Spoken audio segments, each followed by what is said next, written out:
नमस्कार दोस्तों, मैं Prachi super coaching IAS by text book में आप लोगों का बेहद स्वागत करती हूँ। हम अपनी वीकली करंट अफेयर सीरीज के तहत आज अर्थव्यवस्था यानी कि इकोनॉमिक्स के करंट अफेयर पर चर्चा करने वाले हैं। आइए देखते हैं कौन कौन से टॉपिक्स हम पढ़ने वाले हैं। सबसे पहले हम जीएसटी की जो एक मीटिंग हुई थी उसमें कुछ ऑफेंसेस को डीक्रिमिनलाइज कर दिया गया है, तो जीएसटी काउंसिल क्या होती है ये थोड़ा पढ़ेंगे यहाँ पर। देन कौन से ऑफेंसेस जो है जीएसटी के तहत आते थे ये पढ़ेंगे। देन उसमें से कौन से जो अपराध हैं उनको डीक्रिमिनलाइज कर दिया गया है, इसको पढ़ने वाले हैं। इसके बाद जो सेकंड है वो एक गवर्नमेंट स्कीम है, या आप कह सकते हैं कि आप जो योजनाएं पढ़ते हैं तो उसका एक जो है आप कह सकते हैं टॉपिक बनता है आरबीआई की गोल्ड जो है बॉन्ड स्कीम। ठीक है, थोड़ा सा समझेंगे। देन इसके बाद एक इंपॉर्टेंट न्यूज है जहां पे हम बात करेंगे रूपी ट्रेड सेटलमेंट मैकेनिज्म, ये क्या होता है, और इसी के साथ विस्ट्रो अकाउंट क्या होता है इसके बारे में भी हम पढ़ेंगे। ठीक है, इसके बाद देखिए India century achieving sustainable inclusive growth initiative, ये बेसिकली क्या है, ये इनिशिएटिव किसके द्वारा लाया गया है, इसके ऑब्जेक्टिव्स क्या हैं, इस पर हम चर्चा करेंगे। प्रीलिम्स के लिए ये बेहद महत्वपूर्ण है। एंड देन लास्ट में हमारा एक टॉपिक है ग्रीन वॉशिंग। ये एक बहुत ही आप कह सकते हैं इंटरेस्टिंग कॉन्सेप्ट है जो हमें एज अ सिटीजन वैसे भी पता होना चाहिए, तो इसके बारे में हम थोड़ा सा पढ़ेंगे। अगर आप लोगों को हमारा इनिशिएटिव अच्छा लग रहा है तो प्लीज़ इसको लाइक कीजिए, ज़्यादा से ज़्यादा शेयर कीजिए, ताकि मेरी टीम का एक मोटिवेशन बना रहे इस प्रोग्राम को आप तक पहुंचाने में। और अगर आप हमारे चैनल पर नए हैं तो इसको प्लीज़ सब्सक्राइब कर लीजिएगा। आइए शुरुआत करते हैं अपने करंट अफेयर की। पहला टॉपिक तो देखिए, हमें रिसेंटली क्या हुई है, जो 48th काउंसिल मीटिंग हुई है जीएसटी की, और इसमें क्या है कुछ ऑफेंसेस को जो section number 132 central goods and service tax act 2017 के अंदर आते थे, उनको क्या कर दिया है, डीक्रिमिनलाइज करने की रिकमेंडेशन दी गई है। तो सबसे पहली बात तो ये है कि जीएसटी क्या है, तो it's a goods and service tax, correct है। ये डायरेक्ट है या इनडायरेक्ट है, तो it is a indirect tax, correct है। अब देखिए नाम से ही पता चल रहा है कि जो गुड्स और सर्विस हमारी कंट्री में प्रोड्यूस हो रहे हैं उन पर ये टैक्स लगता है, करेक्ट है। ये कब आया, तो ये जुलाई 2017 में देखिए आया था। हमने अपने कॉन्स्टिट्यूशन के अंदर 101वां संशोधन किया था जिसके माध्यम से हम इसको लेकर आए थे। हमारे कॉन्स्टिट्यूशन में देयर आर सर्टेन आर्टिकल्स जिनमें पूरे टैक्स सिस्टम के बारे में चीजें बताई हुई है, उन्हीं में हमने जो है संशोधन किया था और इस इनडायरेक्ट टैक्स को हम यहाँ पर लेकर आए थे, करेक्ट है। इसके बाद देखिए जो अलग अलग कुछ इनडायरेक्ट टैक्सेस थे, अप्रत्यक्ष कर जो थे, है ना, हमारी कंट्री में जैसे वेट था या एक्सरसाइज ड्यूटी वगैरह हम लगाते थे, उनको रिप्लेस हमने जो है इस जीएसटी से कर दिया। ठीक है, अब देखिए मैन्युफैक्चरिंग जो करते हैं, है ना, या फिर या सेलर्स हैं गुड्स के, है ना, या फिर सर्विसेज के जो सप्लायर्स हैं, उन सब पे जो है इम्पोज होता है।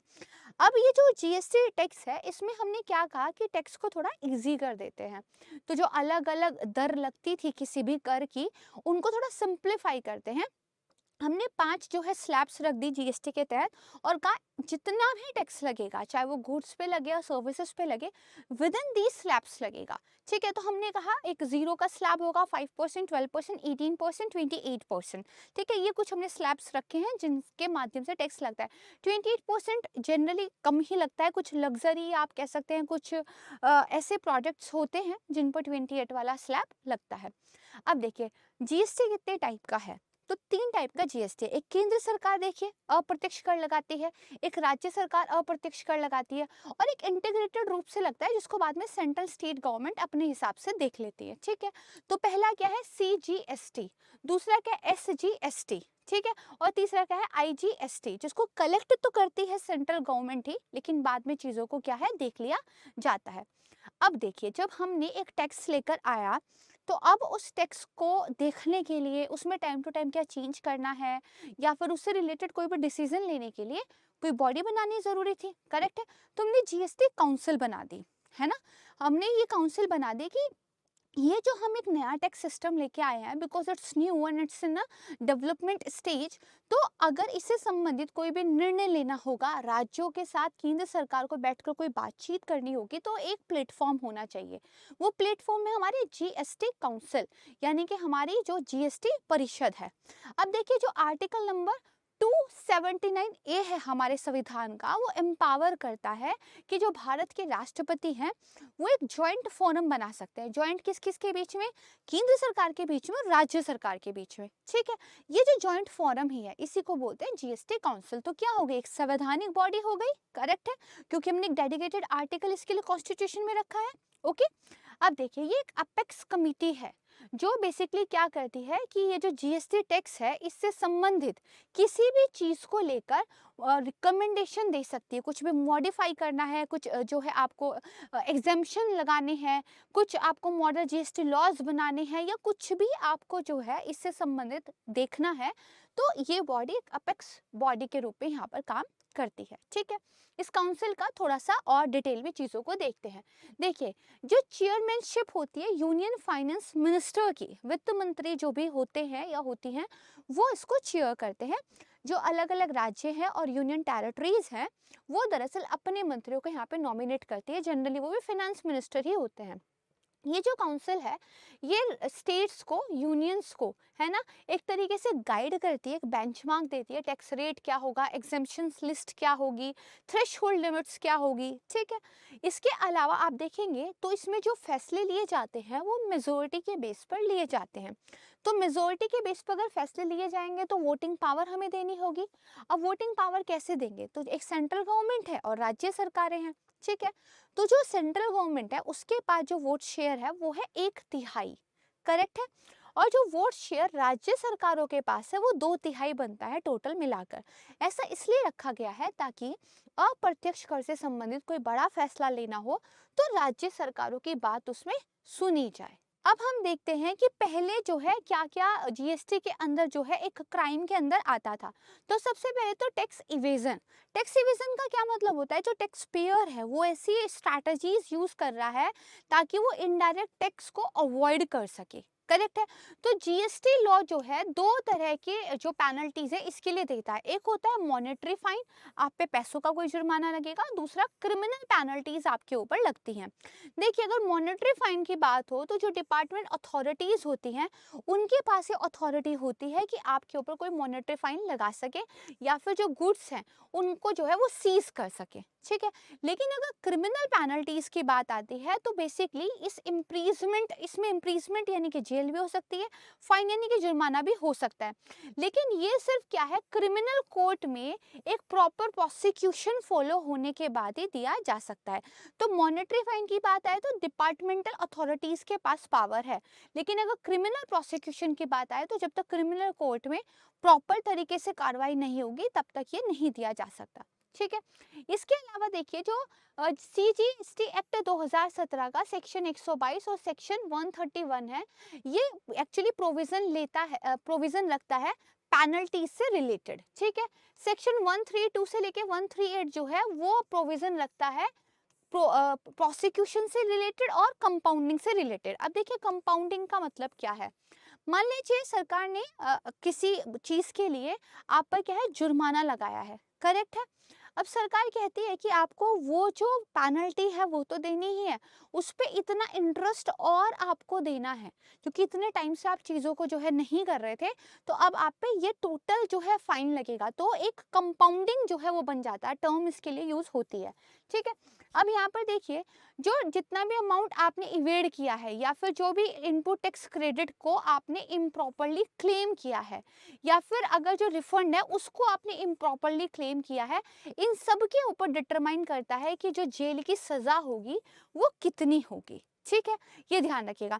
अगर बात करें सीजीएसटी एक्ट के तहत तो इसमें एक वर्ड यूज किया गया है, दैट इज क्रिमिनल कॉन्स्पिरेसी। अब ये कॉन्स्पिरेसी क्या है? देखिए, जब दो या दो से ज्यादा लोग ये आपस में कमिट कर लें कि हमें कोई जो है इलीगल एक्ट करना है, जैसे टैक्स इवेजन करना है, फ्रॉड करना है, तो उनको इस क्रिमिनल कॉन्स्पिरेसी के अंडर जो है लायबल ठहराया जाता है। और जो हमारा सेक्शन 120 ए है आईपीसी का, वो दरअसल क्रिमिनल कॉन्स्पिरेसी को क्या है, डिफाइन करता है। तो इसका मतलब क्या हुआ, जीएसटी के तहत हमें कौन कौन से जो है अपराध लगते हैं? अगर हम टैक्स चुरा रहे हैं, अगर हम टैक्स को अवॉइड कर रहे हैं, ठीक है, या हमने इनपुट टैक्स क्रेडिट को ज़्यादा जो है क्लेम किया है, करेक्ट है, या हमने रिफंड को गलत तरीके से क्लेम किया है, या दो से ज़्यादा लोगों ने मिलकर जो है ये तरीके निकाले हैं कि किस तरह टैक्स चोरी किया जा सके, तो ये सब क्या है, ये ऑफेंसेस हैं। सही बात है। अब देखिए 48 जीएसटी काउंसिल में क्या रिकमेंडेशन दी गई। पहली बात तो ये कहा गया, अगर जीएसटी प्रोसिक्यूशन हमें शुरू करना है, इसके तहत कोई कार्रवाई करनी है, तो वो 1 करोड़ से बढ़ाकर हमने अमाउंट क्या कर दिया है, 2 करोड़ कर दिया है। करेक्ट है। इसके अलावा जो कंपाउंडिंग अमाउंट था, है ना, जो जुर्माना पहले लगता था, आपको प्रिंसिपल इंटरेस्ट सब कुछ पे करना पड़ेगा, तो उसको भी हमने, पहले वो 50% से लेकर 150% तक था, उसको हमने 25 से 100% तक कर दिया है। करेक्ट है। इसके अलावा कुछ ऑफेंसेस थे, उनको भी हमने क्या है, डीक्रिमिनलाइज कर दिया है। जैसे सेक्शन 132 जो था सीजीएसटी एक्ट का, वो ये कहता था अगर किसी ऑफिसर को आप उसकी ड्यूटी करने से रोकते हैं तो आप पे क्रिमिनल प्रोसिक्यूशन चल सकता है, ये हमने चेंज किया।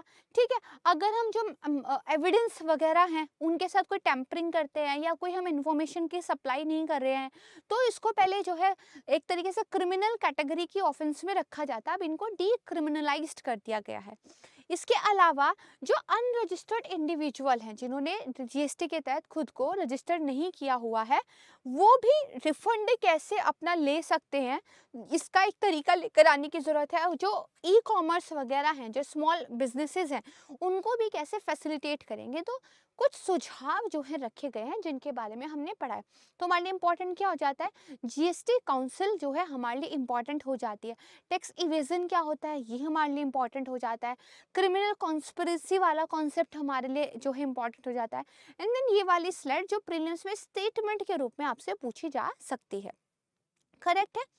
इसके बाद आती है टॉपिक नंबर 2 की बारी। इसमें क्या है, आरबीआई गोल्ड बॉन्ड। तो भी देखिए, last chance to buy RBI gold bond in 2022, ये एक देखिए न्यूज़ आई थी। तो जो रिजर्व बैंक ऑफ इंडिया है, उन्होंने अनाउंस कर दिया है कि जो सॉवरेन गोल्ड बॉन्ड स्कीम है, उसका सीरीज नंबर 3 हम चलाएंगे 2022-23 के लिए। ठीक है।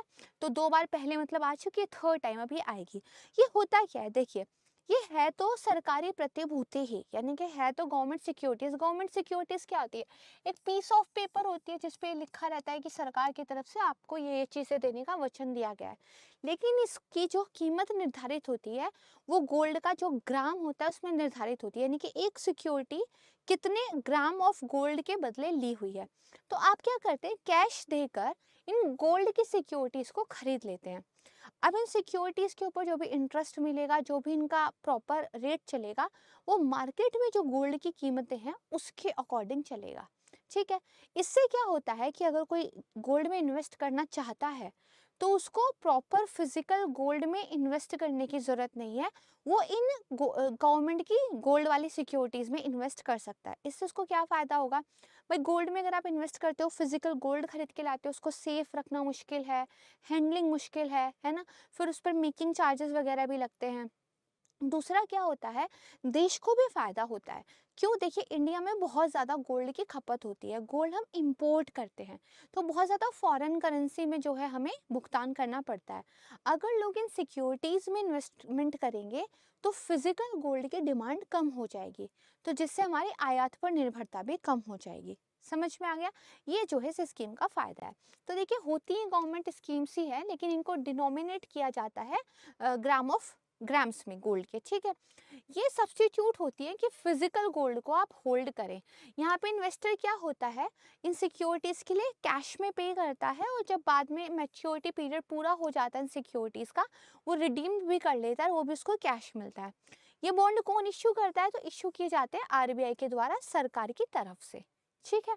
इसके बाद ये टीनर की अगर हम बात करें तो 8 साल का होता है, लेकिन इसको रिडीम किया जा सकता है 5 साल के बाद भी। बेनिफिट क्या है, अब देखिए, एक तो ऑल्टरनेटिव है बहुत अच्छा कि गोल्ड को आपको फिजिकल फॉर्म में नहीं रखना पड़ रहा, तो जितना भी रिस्क और कॉस्ट इन्वॉल्व है इसको स्टोर करके रखने में, वो एलिमिनेट हो जाता है। ठीक है। इन्वेस्टर्स इस बात के लिए अश्योर रहते हैं कि जब बेसिकली मैच्योरिटी आएगी तो उनको जो मिलेगा वो मार्केट वैल्यू ही मिलेगी गोल्ड की, और जो इंटरेस्ट है वो भी टाइम टू टाइम जो है मिलता रहेगा, और ये जो है गोल्ड की मार्केट के हिसाब से चलता रहेगा। मेकिंग चार्जेस का कोई इश्यू यहाँ पर नहीं रहता है। करेक्ट है। इसके अलावा ये जो आरबीआई है उसकी जो बुक्स हैं उनमें इसको रखा जाता है, या आप कह सकते हैं डीमैट अकाउंट में इसको रखा जाता है, तो कोई खोने का भी डर नहीं है। करेक्ट। तो ये इसके फायदे हैं। चलिए बात करते हैं अपने थर्ड टॉपिक की, रुपी ट्रेड सेटलमेंट मैकेनिज्म। यहाँ पे देखिए न्यूज़ आई थी कि श्रीलंका ने ये एग्री किया है कि हम भारतीय रुपये का अंतरराष्ट्रीय व्यापार करने में क्या है यूज करेंगे। अब यहाँ पे देखो जो सेंट्रल बैंक है श्रीलंका का, उन्होंने कहा हम आरबीआई की अप्रूवल का वेट कर रहे हैं ताकि जो भारतीय रुपया है उसको हम अपनी फॉरेन करेंसी के रूप में क्या है डेजिग्नेट कर दें। ठीक है। अब देखो श्रीलंकन जो बैंक्स हैं उन्होंने स्पेशल रुपी ट्रेडिंग अकाउंट है ना, जिसको स्पेशल वोस्त्रो रुपी अकाउंट भी बोलते हैं, है ना, व्यापार करने के लिए रुपए में, वो भी ओपन कर लिए हैं। तो अब क्या होगा, रशिया देखिए ऐसा पहला देश बन गया है जो basically Indian rupee trade settlement mechanism को क्या है यूज कर रहा है। इसके अलावा कुछ और कंट्री तजाकिस्तान, क्यूबा, लग्जमबर्ग और सूडान भी इस मैकेनिज्म को यूज करने में इंटरेस्टेड है। इन लोगों से हमारी बातचीत चल रही है। तो ये ना टॉपिक आपका प्रीलिम्स के लिहाज से बहुत ज़्यादा इम्पॉर्टेंट है। तो अब हमें पता होना चाहिए कि जो रुपये में व्यापार की बात चल रही है, करेक्ट है। तो ये रुपी ट्रेड सेटलमेंट मैकेनिज्म क्या है, देखो आरबीआई ने ये मैकेनिज्म अनाउंस किया था ताकि जो अंतर्राष्ट्रीय व्यापार है उसमें जो भुगतान हम करते हैं वो भारतीय रुपये में कर सकें। इसका मतलब क्या होगा कि जब आप अंतर्राष्ट्रीय कोई ट्रांजैक्शन कर रहे हैं, जब भी आप कोई इंटरनेशनल ट्रांजैक्शन कर रहे हैं, तो डॉलर या कोई बड़ी करेंसी का यूज़ करने के बजाय हम जो है इंडियन रुपये का इस्तेमाल यहाँ पर कर पाएंगे। ठीक है। इसके लिए क्या होता है, वोस्ट्रो जो अकाउंट्स हैं वो खोले जाते हैं। अब देखो स्पेशल वोस्ट्रो रुपी अकाउंट खोले जाते हैं। वोस्ट्रो अकाउंट क्या होता है, वोस्ट्रो एक लैटिन भाषा का शब्द है। ठीक है। अब देखो वोस्त्रो का मतलब होता है योर्स, यानी कि आपकी कोई चीज मेरे पास है। यहाँ पे क्या होता है, किसी बैंक में किसी दूसरे बैंक या एंटिटी का अकाउंट जो है खोल के रखा जाता है। फॉर एग्जाम्पल मान लीजिए विदेश में कोई बैंक है, ठीक है, वहां पर एसबीआई का अकाउंट खोल के रखा जाए तो एक वोस्त्रो अकाउंट हो जाता है। ठीक है। तो ये जो सेटलमेंट है इसको करने के लिए भी स्पेशल वोस्त्रो रुपी अकाउंट खोलना पड़ता है। ठीक है। तो इससे क्या होता है कि जैसे बैंक ऑफ मॉरिशस, रशिया और जो श्रीलंका है वहाँ पर भारतीय बैंकों के द्वारा इस तरह के अकाउंट्स ऑलरेडी खोले भी जा चुके हैं। ठीक है। तो जब पेमेंट होती है तो किस तरीके से होती है, मान लो यहाँ पे क्या है, आपका जो है इंडिया है जो रुपये में भुगतान करता है, ये एक बैंक है ना, इसमें आपने क्या एक वोस्ट्रो अकाउंट खोल लिया। और एक दूसरी कंट्री है, फॉर एग्जाम्पल हम बात करते हैं श्रीलंका की, क्योंकि हम इसी की न्यूज़ पढ़ रहे थे। तो अब जो है यहाँ से अगर हमें क्या करना है, इनको भारत से कुछ चीज़ खरीदनी है, भारत से इनको कुछ चीज़ क्या है इंपोर्ट करनी है, तो ये यहाँ पर जो भुगतान करेंगे वो रुपये में कर सकते हैं। अब इनको डॉलर देने की यहाँ पे ज़रूरत नहीं है। ठीक है। तो ये आपको क्लियर हो गया। अब चलते हैं अपने फोर्थ टॉपिक की तरफ, that is India's century achieving sustainable inclusive growth initiative. ये इनिशिएटिव कौन लेके आया है, फिक्की ने एक्चुअली किसने के साथ ये जो है लॉन्च किया है, जो पूरा का पूरा एक इनिशिएटिव, ये एक रोड मैप है। और ये रोड मैप क्यों है, ताकि हम 2047 तक 10 लाख पर कैपिटा इनकम को अचीव कर सकें। हमने एक टारगेट रखा कि 2047 तक 10 लाख पर कैपिटा इनकम हमें अचीव करनी है। अब उसको अचीव कैसे करना है, इसके लिए एक रोड मैप बनाया गया, वही उस रोड मैप का नेम है ये इनिशिएटिव। करेक्ट है। अब देखिए इसमें क्या है कि जो इंडिया के अंदर अपना एक पोटेंशियल है उसको अनलीश करना, करेक्ट है। और इसके लिए क्या करना, इकोनॉमिक सुपर पावर जो है इंडिया बन जाएगा जैसे इंडिया 100 साल का होगा। ठीक है। देखो इंडिया एक ऐसे पॉइंट पर है जहां वो तीसरा लार्जेस्ट और अपर मिडिल इनकम कंट्री की यात्रा जो है अपनी पूरी करने वाला है। अब यहाँ पे इस इनिशिएटिव में कुछ चीज़ों को हाईलाइट किया गया है कि अगर यहाँ पे हम काम करेंगे, ऐसे काम करेंगे तो इस गोल को ज़्यादा जल्दी अचीव कर पाएंगे। जैसे 11 प्रायोरिटी सेक्टर्स हैं, एग्रीकल्चर, मैन्युफैक्चरिंग, आईटी, ठीक है, health care, emerging energy, water, consumer tech, financial services. ठीक है। ये 11 प्रायोरिटी सेक्टर रखे हैं। रिकमेंडेशन क्या दी गई है, क्या क्या करना है, देखिए इंडिया का जो इनोवेशन कंटेंट है ना, उसको बेसिकली इंक्रीज करना है। जो एग्जिस्टिंग वर्क फोर्स है उसकी स्किलिंग करनी है, रीस्किलिंग करनी है। ठीक है, जो डिजिटल लैंडस्केप है उसको स्ट्रेंथन करना है, राइट। इसके अलावा हमें इनोवेशन पे काम करना पड़ेगा, एंटरप्रेन्योरशिप को एक्सेलरेट करना पड़ेगा। जब हम ये सारी चीज़ें करेंगे, इन सेक्टर पे फोकस होके काम करेंगे, तो इंडिया जो है 10 लाख का पर कैपिटा इनकम के टारगेट को अचीव कर पाएगा, ठीक है। इंक्लूसिव ग्रोथ अगर हमें हासिल हो, तो इंक्लूसिव ग्रोथ में क्या क्या आता है? एम्प्लॉयमेंट जनरेशन होती है, एग्रीकल्चर डेवलपमेंट होती है, सोशल सेक्टर की भी डेवलपमेंट होती है, इक्वल डिस्ट्रीब्यूशन ऑफ इनकम होता है, यहाँ पे पर्यावरण का संरक्षण भी होता है, रीजनल डिस्पैरिटी में रिडक्शन आता है ना, इंडस्ट्रियल डेवलपमेंट होती है, और पॉवर्टी एलिवेशन भी होता है, गरीबी भी हटती है। जब ये सारे टारगेट आप अचीव करते हो ना, तब जाके आप कहते हो कि इंक्लूसिव ग्रोथ हो रही है। और इस तरह के जो चार्ट्स होते हैं, इनको आप अपने मेंस में जो है यूज कर सकते हैं, बहुत अच्छे मार्क्स आपको मिलेंगे। करेक्ट है। बात करते हैं अपने फिफ्थ टॉपिक की। तो फिफ्थ टॉपिक क्या है? Green washing. तो अभी देखिए यहाँ पे क्या बताया गया था कि बेसिकली एक वर्ड आया था, अगर आप देखेंगे कि ग्रीन वॉशिंग है ना, इस पे जो है आरबीआई ने कहा है काम करने की जरूरत है। देखो, आरबीआई के जो डिप्टी गवर्नर हैं, उन्होंने ये कहा कि वो एंटिटीज है ना, जहाँ पर बेसिकली क्लाइमेट लिंक्ड फाइनेंस होता है, उनको थोड़ा सा रेगुलेट करने की ज़रूरत है, और फॉर्मल डेफिनेशन जो है ग्रीन फाइनेंस की अडॉप्ट करने की ज़रूरत है। देखो समझते हैं, होता क्या है, मान लो कोई कंपनी है, वो समझ चुकी है कि आज का जो कस्टमर है वो इको फ्रेंडली प्रोडक्ट ज़्यादा चाहता है, पर्यावरण को लेके अवेयरनेस हो चुकी है। कस्टमर चाहता है कि मैं पैसे खर्च करने को तो तैयार हूँ, लेकिन मैं उन प्रोडक्ट्स पे पैसे खर्च करूँगा जो पर्यावरण के लिए भी अच्छे हैं। करेक्ट है। तो अब कंपनी क्या चाहती है कि हम कस्टमर की नज़र में एक अच्छी कंपनी के रूप में सामने आए, ताकि वो हमारे प्रोडक्ट्स खरीदे। तो कंपनी ने ज़्यादा खर्चा इस बात पे किया, अपनी ब्रांडिंग बनाने पर, कि वो एक इन्वायरमेंट फ्रेंडली कंपनी के रूप में दिखाई दे। लेकिन उसने एक्चुअली में इन्वायरमेंट सस्टेनेबल प्रोडक्ट बनाने पर कम खर्चा किया। यानी कि प्रोडक्ट तो आप अभी भी ऐसा नहीं बना रहे हो जिससे पर्यावरण को कुछ हेल्प हुई, लेकिन आप अपने आप की ब्रांडिंग वैसे कर रहे हो कि आप एक ग्रीन कंपनी लगते हो। ये जो प्रैक्टिस है ना, इसी को बोलते हैं ग्रीन वॉशिंग, ठीक है। देखो, तो ग्रीन फाइनेंसिंग क्या होती है? जब भी इन्वायरमेंट जो फ्रेंडली, या फिर आप कह सकते हैं कि कोई भी ऐसी इकोनॉमिक एक्टिविटीज जो सस्टेनेबल है, इन्वायरमेंट के लिए भी फ्रेंडली है, ठीक है, उनके लिए जब भी पैसे का लेन देन होता है, ठीक है, तो उसको बोलते हैं green financing. Green washing dishonest practices, ठीक है, design to deceive people. Correct. यहाँ पे क्या बताया गया, जब कोई कंपनी ज्यादा एफर्ट और पैसा खर्च करे अपने आप को पर्यावरण प्रेमी दिखाने के लिए, जबकि पर्यावरण पर जो इम्पैक्ट पड़ रहा है उसको कम करने पे कुछ ज्यादा खास काम ना करे, तो ग्रीन वॉशिंग होता है। ये क्या, डिसेप्टिव मार्केटिंग प्लोय होता है, जहाँ पे अटेम्प्ट किया जाता है कि भाई हम जो है पर्यावरण के लिए बढ़िया प्रोडक्ट्स बना रहे हैं, उनकी डिमांड है, उसको कैपिटलाइज किया जाए, ठीक है। तो इस तरह के एंटिटीज को क्या है, रेगुलेट करने की जरूरत है, और इसके लिए कॉम्प्रिहेंसिव फ्रेमवर्क बनाने की जरूरत है। थोड़ा सा देखो डाटा देखते हैं।